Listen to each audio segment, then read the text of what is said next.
How's it going, everybody? Chris Card's back through the mail. Monday, 7 wonderful returns for you today on this glorious Monday afternoon. We've got one from Pittsburgh, Pennsylvania to start us off. Of course, the baseball season is now over with. Dodgers, the world champions in Game 5. They wrapped it up, and we've got Steve Blass here. Steve Blass, speaking of World Series champion, 1971 with the Pirates, answered some questions. 1971 World Series Championship inscription, and I also sent him the 74 Topps signature card for the set. Yes, I needed that signed. He actually have it. He's one of the facsimile signatures there. He's one of those signatures on there. I think he's right on top there, actually.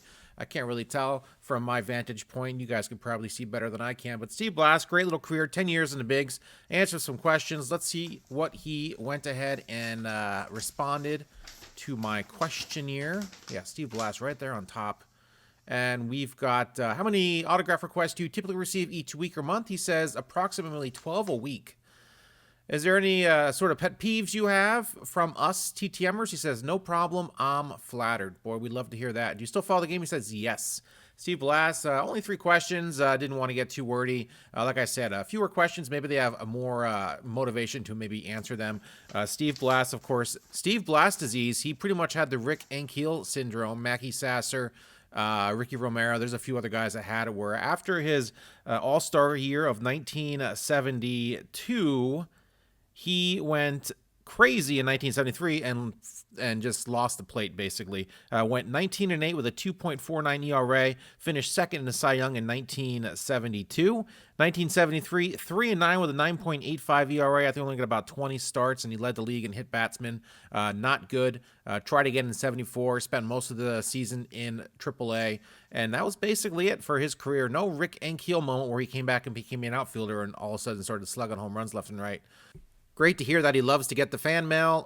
Really stinks about the yips that he suffered in his career. And I kind of had that when I played softball after high school. And I played third base for a while. And for whatever reason, that throw to third to first was eluding me. And it was very frustrating. I could do it, of course, all day long in practice. And then during the game, I would just be in my head somehow. So pretty weird thing to happen, especially if you're a professional athlete like Steve was, of course. Some might have attributed to the death of one of his best friends, Roberto Clemente, the year prior. He said that had nothing to do with it, but I guess we'll never know. Steve Blass, great response from him. Let's move on, guys, to return number 2. All right, friends, Mid-Island, New York on our second return here. After a wordy first return, let's see if I can make this a little bit shorter. And we got some more questions in here. Unbelievable. 2 questions in a row. That doesn't happen very often. We got a 85 Topps traded of Rich Thompson, his rookie card, as well as a 90 Topps Rich Thompson. Asked him to inscribe his Major League Baseball debut, which he did not. 77 games in the big leagues. 1 game start, of course, 1985 with Cleveland, 1989 and 1990 with the Montreal Expos. Kind of a short career for him. Couple of cards out of it. Glad to get them signed and sent back. Send him some questions here. Let's go ahead and see what he has to say. Now, he's quite political, and I've been noticing this on his returns of late, so I sort of baited him with my third question here is who you got in the presidency. And there you guys go. He is a Trumper.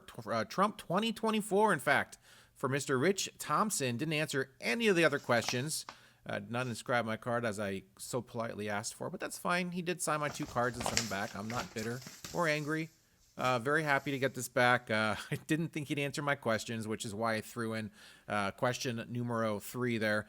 So Rich Thompson, there you guys go. I think he's only got 2 cards out there, and I got them both signed, so happy to see some ink on these cards. Let's move on, guys.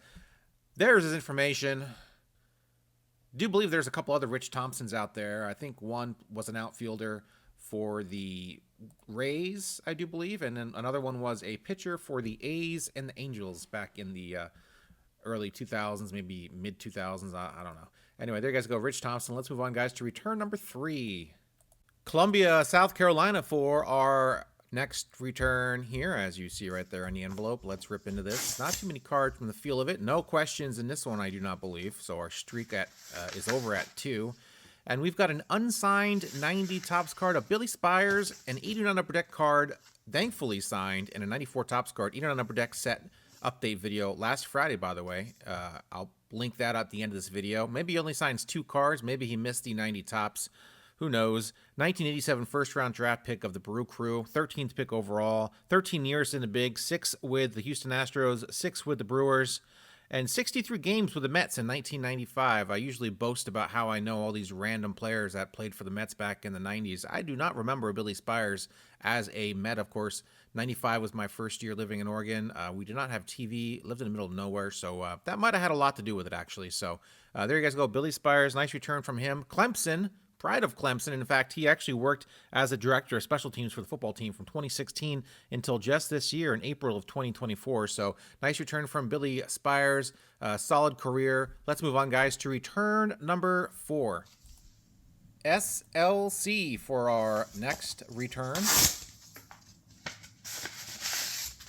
And we've got Mr. Vance Law. Vance Law, inscribed National League All-Star 1988.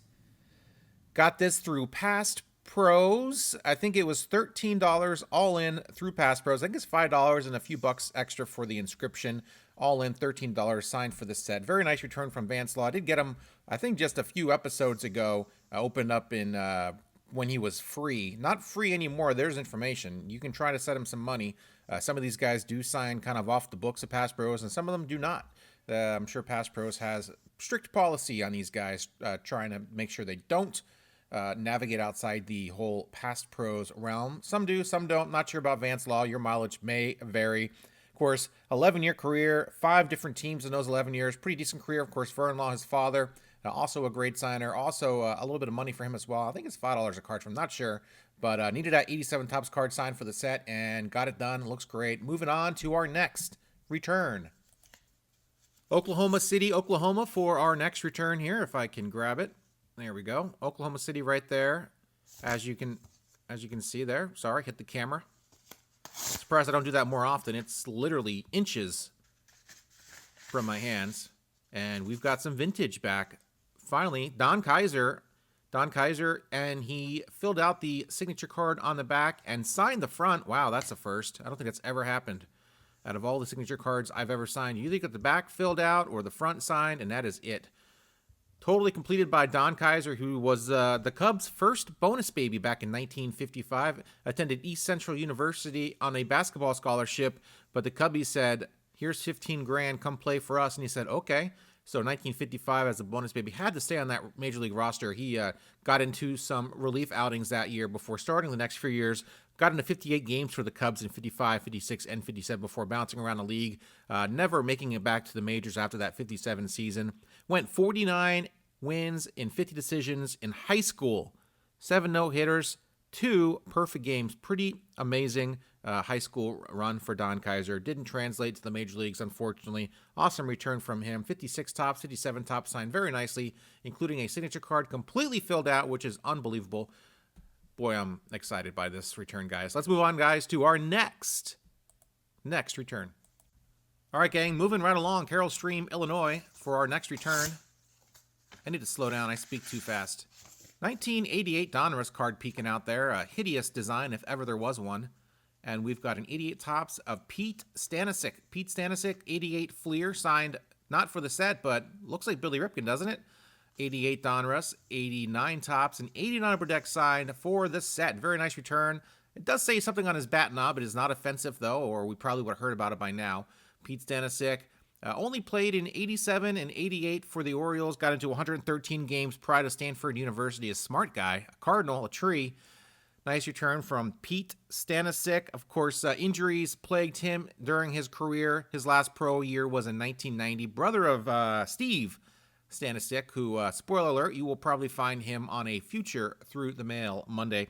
In fact, they made your Major League Baseball debuts 15 days apart in 1987. There's information. I had 5 Pete Stanisich cards, and I sent all 5. And I said, let's just go for it. Let's go for broke. And he signed them all. Awesome return from Pete. Let's move on, guys. Let's keep rolling here on this week's Through the Mail Monday. Let's open up another envelope. All right, friends, our final return of the week is going to be from Michigan, and no surprise who this is, as they have an address return label right there, a nice pink address return label from Mr. Ted Kazinski. Not to be confused with Ted Kazinski. Ted Kazinski played in the 50s for the Phillies, 53 through 58. Looks like he included a note that we'll check out here in a second. and a signed index card with his uniform number on it, as well as Phillies. Of course, Phillies from 53 to 58, 6 years in the bigs. We got a nice, pretty 54 tops reprint there. We've got a 55 tops, 57 tops, and 58 tops. 254 reprints. I asked him to keep one. He did not. Hi, Chris. Thanks for being a baseball fan. Great game. Toughest pitcher for me was Sal Maglie of the Giants. Of course, Sal was a World Series champion with the Giants back in 54, as well as an All-Star. Turns 91 in January of 2025. Incredible. He's still going strong with the fan mail. Awesome return from Ted Kazinski. Of course, minus 5.9 WAR during his playing days there in Philly. Good thing they didn't have advanced analytics back then. He might not have ever sniffed the majors, or at least stayed in the majors for 6 years. Went on to coach for the Detroit Tigers after his playing career was over with. Nice to get some more vintage signed, and that is it, my friends, for this week's Through the Mail Monday. Put it in the books. And yes, another baseball season has come and gone. Very sad. Football's in full swing. I'm a football fan, but I'm not as obviously as hardcore as a football fan as I'm a baseball fan. My Ducks are doing really good, number one in the nation right now. Been to a bunch of their games this year, so that's been fun. Following them, of course, they got some tough games up ahead. Probably got to play Ohio State again on a neutral field. Not looking forward to that. And what else, guys? Mets took the Dodgers to 6 games. Padres and Yankees took them to 5 games. So toughest series of the postseason for the Dodgers. Maybe the Mets. Maybe that was your World Series. Maybe it. Actually, the Padres series was pretty damn good. Of course, 5 games was all they. That was the final game of their series. So I don't know. That's still kind of fun to think about, But hopefully the Mets will make improvements next year and be better. I'm sure they will. I'll be interested to see where Soto goes. Of course, Yankees, Dodgers. Who knows what the Dodgers are going to do? Just a stacked team right now. I don't think Shohei did much in the World Series, if anything at all, except hurt his shoulder, and they still won easily. So that was crazy. Of course, the Yankees melted down there in the 5th inning of Game 5. That was has to be frustrating. I think the most frustrating part for me as a Met fan watching the postseason, even though I was just happy to be there, was all the walks and all the free passes, and watching bad baseball is very frustrating. So I can definitely sympathize with the Yankees watching how that game unraveled there. But there you guys go. Looking forward to pitchers and catchers reporting. We got a game, I believe, on March 30th is our first game of the year. Will be opening day. So I don't know if that's overseas. I don't know if they're doing anything special. I have no idea what's going on March 30th. You know how they always do crazy things like that. But I'm assuming it's going to be a normal game somewhere in the United States. Who knows? But very much looking forward to the rest of the football season. Of course, my Giants are doing bad. So I'm kind of rooting for Herbert and Nix and my fellow Duck alum, and hoping they have good seasons and I pull for their teams, even though the Giants don't give me much to root for. They're pretty bad. And what else? What other teams do I like? The Knicks. I'm kind of rooting for Pritchard, who is a Duck, and he's, of course, a Boston Celtic. So love watching the Celtics and following along with what he's been doing in the NBA. He's already got a ring. Very exciting. Very exciting, some of that stuff. Following some of the players out of my my college fandom into the professional level, I think this gives you another level of enjoyment from professional sports, especially when the teams you usually root for are not doing very well. So anyway, guys, I'm done rambling. 7 returns this week. Thanks a lot for watching. Let me know what you guys thought of this week's returns down in the comments down below. Of course, hit that subscribe button. I do this every single week. Have done it every Monday for the past 302 weeks in a row. And do my set update videos on Friday, 74, 84, 87 tops, and 89 upper deck. As I said earlier, 89 upper deck, I don't have too many cards left to put in, so I need to hit that hard and try to get some 89 upper deck cards back. So you might see some more junk wax error type returns here, a la Steve Stanisich. Actually, his brother, Jeff Stanisich. Anyway, that means I need to sign off. I'm just rambling.